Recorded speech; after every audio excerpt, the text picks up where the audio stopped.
Hi everyone and welcome back to the Colour Cave where we like to play with art stuff. My name is Jem and today we are going to be showing a little bit of community love. I have done this in the past, although I've never given it a name per se. And today I have a very special colouring book. A lady called Rena reached out to me. So here is her book that she has sent me, and it is a book of floral letters. Basically it's the alphabet and it's designs that are based around nature. Rena herself is really into art in terms of nature, so that's something that her and I have in common. She also likes cocoa and being cosy, which is quite nice as well. I could totally get in with that. So before Rena decided to start making colouring books, she was a graphic designer, so she's pretty talented already. This is a PDF version and you can get yourself a copy of this by going to her website. She's also active on Instagram and on YouTube here as well, so all the links to that will be down in the description if you'd like to find out a little bit about what Rena does. And her company moniker is Artbeat Illustrations, which you can see at the top here. So just to give you an idea of the kind of thing that's in this, I haven't printed off every page because it's just on good old-fashioned copy paper, but I have printed off the one that we are going to colour today. But just to give you an idea, we have a cover sheet here, and obviously the benefit of having a PDF is you can just print off the one that you want to colour at the time. You don't have to print off the whole thing. So there's a little bit about the designs and the paper and things here, and this is the kind of thing we're looking at. So there's lots of leaves and flowers, and the designs are very delicate. One of the things that struck me straight away about this is the line weight, and it's something that I quite often come across, especially with people who are independent publishers, that the line widths can be quite sort of clumsy and heavy, and Rena has taken time here to really think about what she's doing, and the designs are very delicate, and she's kept the line width in, you know, fitting in with that, which I think is lovely, because if you're working with something like pencil, you don't necessarily want these big black lines sticking out at you. So you can see, I mean, some of these designs are very, very intricate indeed. And they're so pretty. And again, the great thing about having them in PDF format is you can print them off onto any type of paper you want. You could even pale down these lines to a more sort of grey colour and print these out on watercolour paper if that's more your thing. Marker paper as well. So the letter that I have picked, it's probably not going to be very surprising to you. I have printed off G for Gem. It was either that or C for Colour Cave, but I decided to go for the G. And today I'm going to be doing a little bit of colouring with my Black Widow pencils. I haven't used these in quite some time, so I thought we'll start in pencil and we can see how we're going to go from there. Knowing that these are sort of leaves and flowers and all sorts of things, for the actual background of the letter, I want to make it quite dark. So I'm going to start with Galaxy Blue, which is part of the Scorpion set. I am using really cheap cardstock that I buy off of Amazon, and I just like it for my coloured pencils. I'm not using fancy paper of any description. So I'll leave a link to that paper down in the description as well if anybody wants to give it a go. So I'm thinking I'll probably just work section by section here. I'll zoom in a little bit now. The other colours I want to use is Zephyr Blue from the original set and Aquarius from the Cobra set as well. Now the one thing about having this narrower line width is you do have to be quite accurate with your pencil. You know, you've less room for manoeuvre in terms of going outside the lines. So you just have to take your time a little bit more. I always think this is a really nice way as well to add interest to a colouring page without like millions and bajillions of colours. Is just to have that, a sort of darker shade round the outside. And then you can graduate it in the middle. So with the Aquarius, this has got more green in it. And that's really just sort of in keeping with what we're going to be doing in terms of the actual items that are adorning our letter here. Now just now it's a great time of year to be buying something like this, a book like this, because I find that these illuminated letters, they make absolutely excellent Christmas gifts, and also if someone has a new baby as well, it's something that's really nice to colour in whichever medium you like and then frame it and give it as a gift. So this gives you an opportunity to go and have a little browse in the Artbeat shop and see if you can find something of Rena's that will be a nice gift, because she does do other things apart from this. She does have paintings for sale as well. You can go and check them out too. I've just realised that Mr. Jem's on the phone. I'm really jumpy just now. I was playing Walking Dead earlier, and it's you know, it's zombies and there's lots of like jump scares and stuff. And do you know that way I'm still a bit jangly. Every time I hear a noise, I'm like, oh, what's going on? Yeah, so I kind of forgot that Mr. Jem was in the house. I'm like, oh, what's that noise? It's funny actually. I don't know about anybody else. I know quite a few of you are gamers, but I generally, when it comes to scary games, I tend not to play them in the dark. You know, I don't play them at night, and I tend not to play them when I'm in the house by myself. I've got a very overactive imagination when it comes to stuff like that. I really do. I just make things worse for myself. I never actually finished Resident Evil 7 because I was that scared. I've never gone back to it. I've done like the first part and I've managed to get out the hellhole of a house, and apparently that's like right at the start of the game. And I've just, I've never gone back to it because I'm too frightened. I need to get Mr. Jem to sit and hold my hand one day while I play it. I'm convinced I'm going to give myself a heart attack though. I really do. Oh, goodness me. I don't know if anyone else is like that with books as well. If I've been reading a particularly spooky book, especially in this house, because this is an old house, it's an old farmhouse, and there's lots of weird noises that go on anyway. And when you've been reading a scary book, it's just like, do you know, it's one of those ones where if you're in one room and you have to go somewhere else, it's like run as quick as you can and then no one can get you. I love being scared though, that's the thing. Obviously I wouldn't play horror survival games and I wouldn't read scary books if I didn't actually like being scared. But see, I've just a very overactive imagination. Funnily enough though, see if you plonk me in the pitch black in the middle of a field looking for cows and stuff, doesn't bother me at all.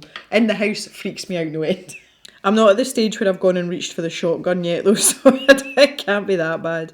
I would love to know if anybody else is like that, or is it just me being strange? Okay, so I'm going to try and continue this Zephyr down the very edges of this main part of the letter. I'll just build up some of this Aquarius in the middle as well, and then I can use what's the middle colour? Then we can use the Galaxy Blue to join them up. I feel as if I can bring this Zephyr out a bit further. I think I was being a bit stingy with it there. Okay, so you can see where I'm going with this sort of idea. If I just zoom out a bit, you can see where I'm going. So I'm going to fill in the rest of the G, and then we can have a little look at some of these leaves and flowers and the such like. That's looking a little bit more like it now. So the next thing I'm going to tackle are the leaves. Now these leaves are obviously different varieties, but in the interests of keeping some uniformity, because this is quite a simple piece, I am going to use the same pencils for all of the leaves. I've got here a lime fruit from the Scorpion set, which is a very pale lime colour, and Venom from the Cobra set. And to begin with, I'm just going to use this lime fruit as the base colour and stick down a really quick squiddly diddly layer of that, just a bit like this, and the same down all of these. I talk about this quite a lot, but I find just putting this initial layer of colour down, it lets you step back and look at the composition of the colours within whatever it is that you're doing.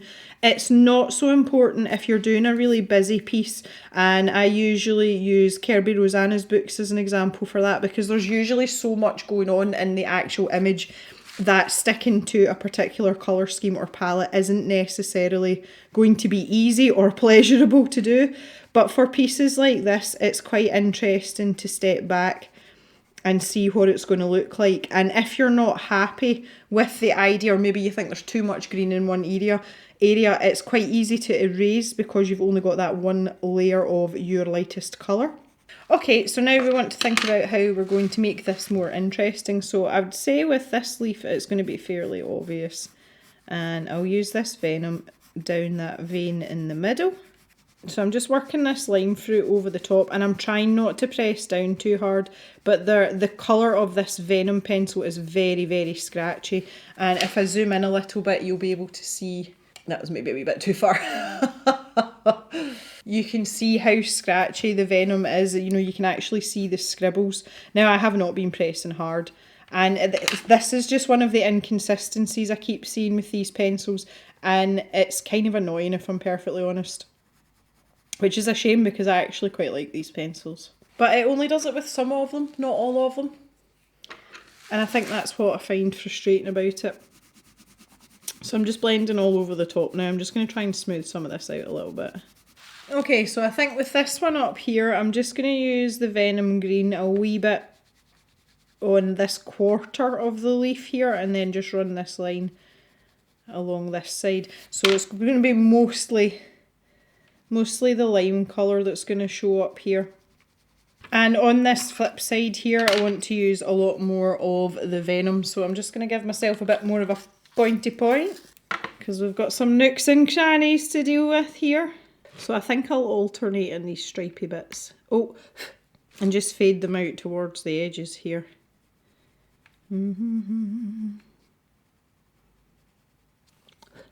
Lovely jubbly. And then when I run my, I'm needing to be sharpen on this as well now. And then when I run my lime over the top there, that's going to give us a little bit of a gradient on those sections. And then I can just use the straight lime in these alternating stripy sections. Now for these little tiny leaves, I'm just going to, I'll try and show you on one of the bigger ones. So this one, I'll show you on this one here. I'm just going to pop in a little bit of the venom at the bottom and then just graduate it out. Probably to around the halfway mark of each leaf. And then as I did, oh, I'm making a mess down here. And as I did with the leaf at the top there, I'm just going to run the lime over the top of it and pull the darker colour out. And that gives a very soft and very gentle gradient, but it's going to look kind of nice all the same. So I'll just go to work on this. This may take me some time. We'll see.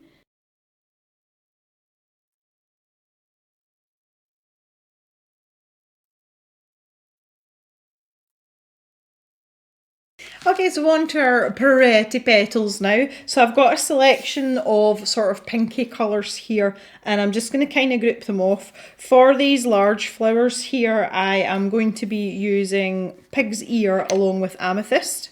So we're going to have a little sort of purpley tint to them. And for the little section in the middle, normally in a lot of these flowers, these parts are yellow, but I'm going to use the lime colour. Just again in keeping with the fact that this is an illuminated letter. And what I'm going to do is just take the pig's ear and just very, very slightly round the edge. And just go over the top of that a little bit. And then back in with my lime, I was going to say lime tree, it's lime fruit. Lime tree is a beverage brand in the UK, that's what I keep saying.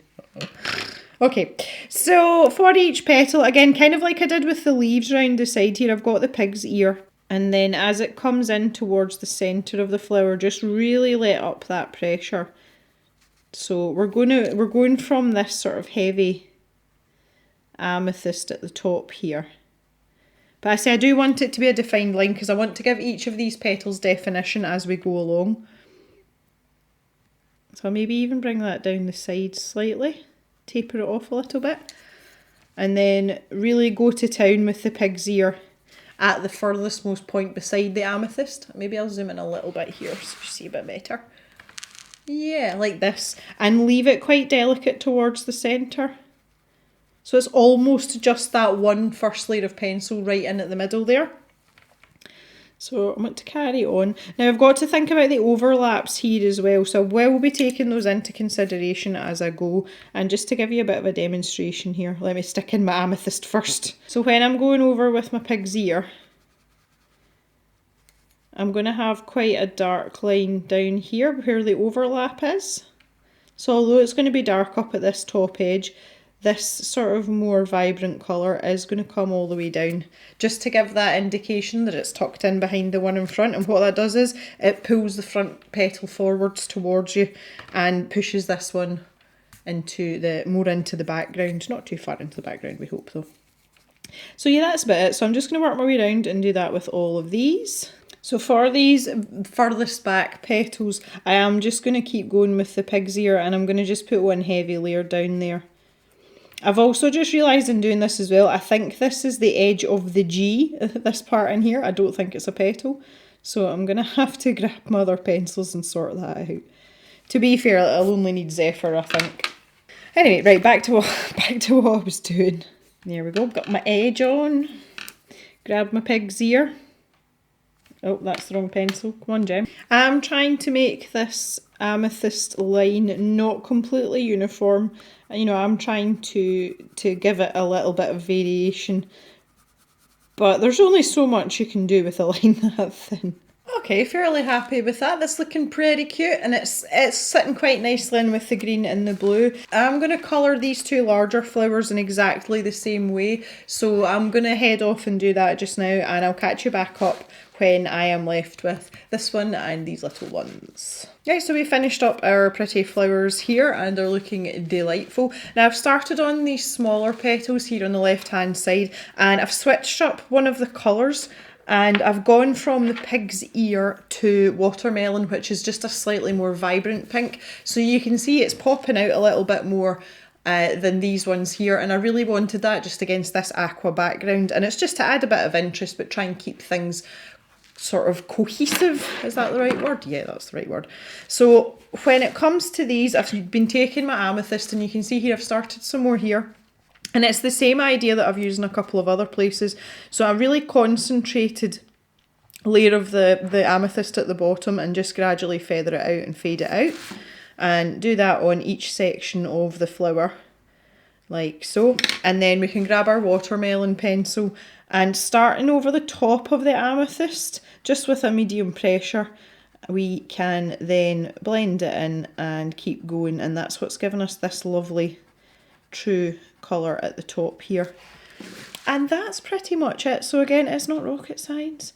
And these are coming out absolutely beautifully. I like how spread out they are across the letter as well. Sometimes I feel with these illuminated letter books that the letters themselves, they get quite busy. And while they look lovely and ornate and intricate and they're a joy to behold, the practicalities for actually colouring them, that's a completely different ballgame. And it's not always the easiest or most enjoyable of processes if you're working in loads of like teeny tiny cramped spaces. So I am thoroughly enjoying this on that basis. So down the bottom here we've got this little flower. It's kind of an anomaly. It's kind of out there on its own. So what I thought I could do there is use the amethyst in a little bit more of a starring role rather than the pink. So really just reversing what we've been doing elsewhere, because obviously pink is the dominant colour here. So what I've got is the bubble gum, and that's just another shade of pink. That one's from the Cobra set. And I've just found that the tint of it seems to sit better with the amethyst when we're talking more about amethyst rather than the pinky shades. So we'll just work our way around here again. Same thing, just base coat. Little base layer of pencil down there. Give it a little swirl about.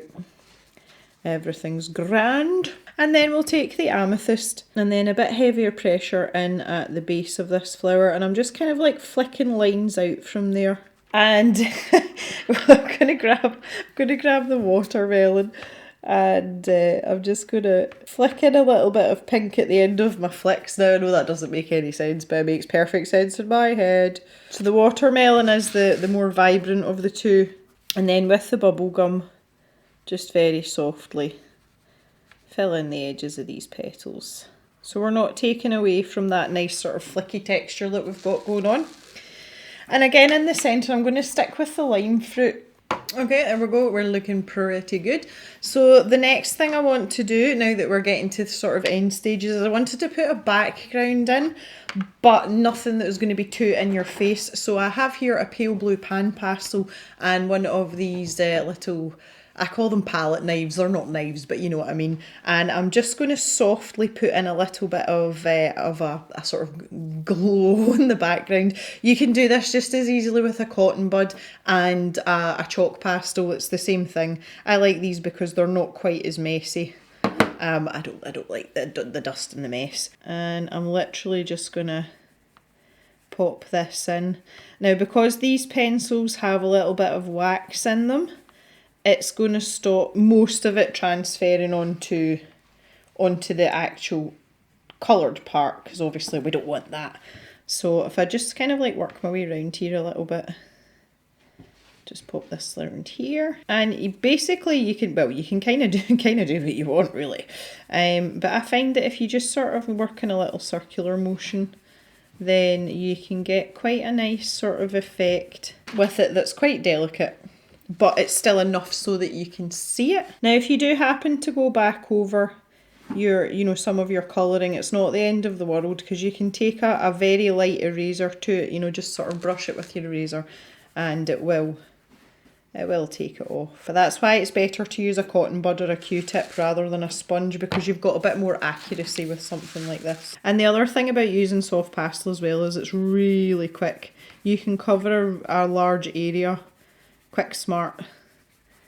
So that, that's a little bit of relief from the whole pencil situation as well, which, to be fair, I mean, that's the reason I use coloured pencil. I like it because it's very slow and methodical, but you don't always have time for that. I always think the paler shades are really nice for this as well, because they're quite delicate. So you will notice that when I'm doing this, I'm using exactly the same motion as I would with a coloured pencil. So these little circles, the scumbling motion, that's what it's called. But I was thinking almost like a sort of cloud effect at the edges.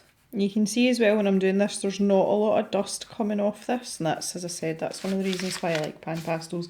Right, okay, so now we've got some of this all the way around. It is looking a little bit rough. So I've got a clean sponge here, and literally all I'm going to do is just rub it, just to really soften it out. So you can see the difference there immediately. So the little sponges or the Q-tips are absolutely fabulous for precision, but when you want to get a nice soft edge, a cotton wool ball does the same job as this size of sponge as well, and it's just really softening it out so that there's not an obvious line of where the application of the actual pastel to the paper. Now, how this actually sits on the paper will depend a lot on what type of paper you're using. Some papers take it better than others. If you have particularly toothy paper, then you might not get quite such a smooth result. You will be able to see as well where I've put my greasy fingers, where I've been holding on to the paper. Right, okay, but you can see what I'm talking about. That's lovely and soft. That's great, and that's fabulous. So what I'm going to do now, just before I put the last touch on this, is I'm going to spray this with some workable fixative, and that's to hold the pastel in place. So the fixative spray that I use is the Winsor & Newton Professional Fixative, and the yellow banded one is the workable fixative. So that means you can go back in and do something on top of it once it's dry. I use this one because it's easily available, it's readily available, it's easy to get a hold of in the UK. A popular brand in both Australia and the US, if you're looking for a workable fixative, is the Krylon brand, and apparently it's very good. So I've given this a waft about now, and what I've got here is the Molotov liquid chrome pen in silver, and I'm just outlining these little stems in the middle of the piece here, and I will show you in just a moment once I've worked my way around. So if I go like this now, oh, there we go. That's good. Right, and finally, I'm going to outline the actual letter with this as well. I can afford to have a bit of a thicker line here because we do want it as an outline. So depending on what sort of background you use, because, if you decided to put a really dark background or even a black background, you could do that in acrylic paint. Any sort of metallic outline would stand out beautifully and really highlight the letter. I feel with the colours that I've used here though, they are quite delicate, and I think they might get a wee bit lost with a dark background. But it's just down to preference. I feel like these outside edges aren't shiny enough. Alright guys, and that is me. I am all done. I hope you think I've done Rena's letter justice, and Rena, I want to thank you very much for sending me this. It was really good of you, and hopefully some of you will go and check out her social media links and of course her colouring book, and perhaps purchase it for yourself to make some Christmas presents or that kind of thing. So all that remains is for me to say thank you very, very much for watching. I appreciate the support. I hope you you've enjoyed this, and I'd love to hear your thoughts down in the comments section as always. So stay safe, take care of each other, and I will see you back in the cave on Sunday, where we are going to start our next stash series. So until then, bye for now.